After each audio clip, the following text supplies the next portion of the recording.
아무래도 내용이 많다 보니까 여기서 여러 번 출제가 자꾸 되는데, 자, 첫 번째가 포괄손익계산서를 작성하는 방법은 두 가지가 있어요.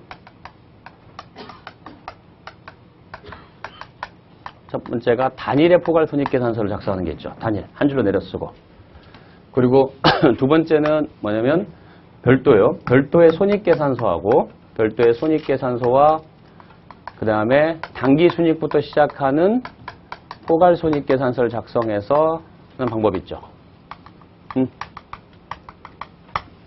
자, 그렇게 둘로 나누는 거고.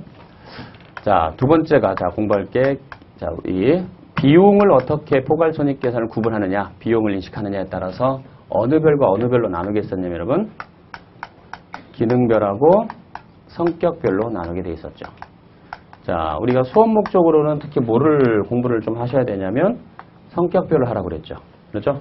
자, 성격별로 할 거 기능별, 아니, 성격이 아니라 기능별로 해야 되죠. 기능별. 아니다.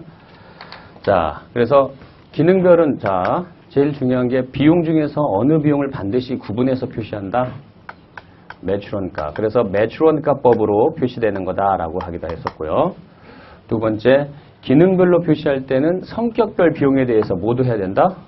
주석 공식.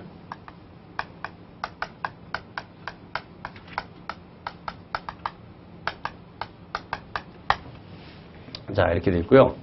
자, 세 번째는 여러분, 손익을 표시할 때 어느 손익은 반드시 구분해서 표시해야 돼요.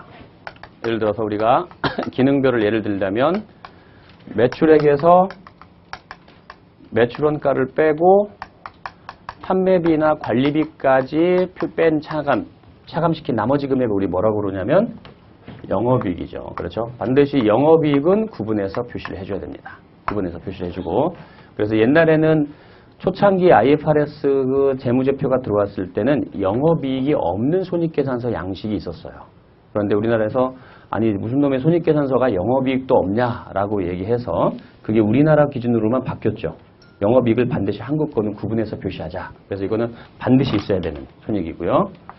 그리고 그 회사의 영업이익 말고 여러분 추가적으로 고려해야 될 요소가 그 회사의 특수한 사항에 대한 손익이 발생한다면 그 회사의 별도의 사항만 추가 반영해서 조정된 영업이익을 따로 표시할 수도 있는데 이 조정된 영업이익은 회사마다 손익이 영업이익 외에 추가 반영할 사항을 반영한 거라고 생각하시면 되고요.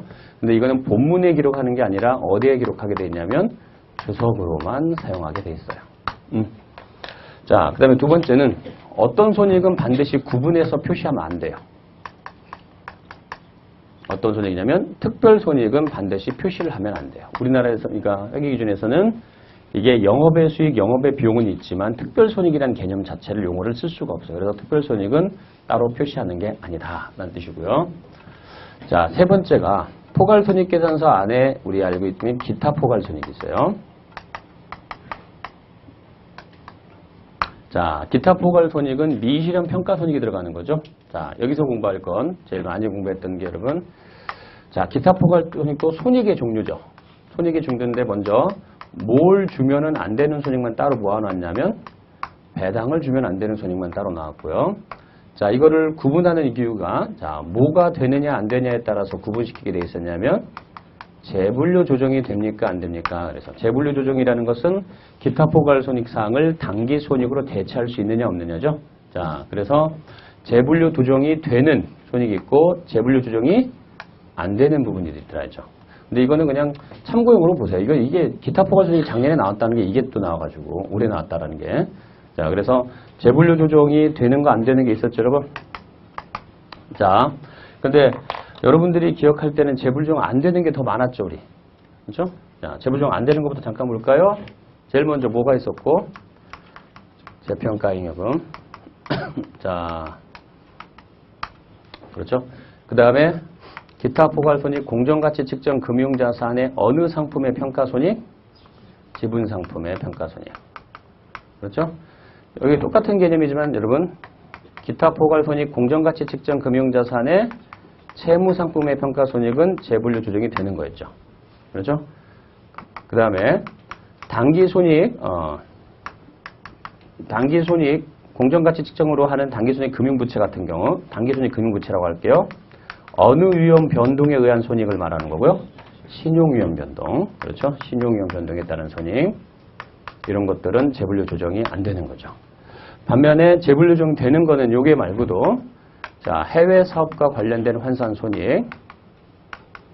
그다음에 현금 흐름 위험회피 목적의 파생 상품의 평가 손익 등등은 재분류 조정이 되는 상으로 해서 우리가 기억을 하라고 그랬었죠. 그렇죠? 그래서 요 부분이 가장 기본적으로 우리가 먼저 체크를 해줘야 될 사항이다라는 뜻이고